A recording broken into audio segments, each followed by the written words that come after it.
Mga kasuki, tuturuan ko kayo kung paano tumingin ng alimango. Ito mga kasuki, babae. Yan. Babaeng alimango yan mga kasuki. Malapad yung likodan.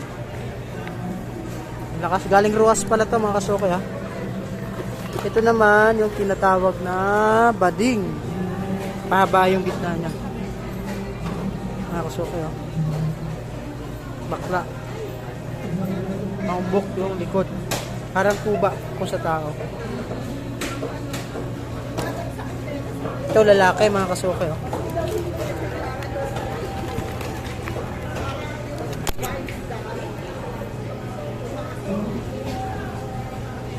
Lalaki to mga kasuki oh. Ayan. Sana may natutunan kayo mga kasuki. Salamat at Diyos mabalos.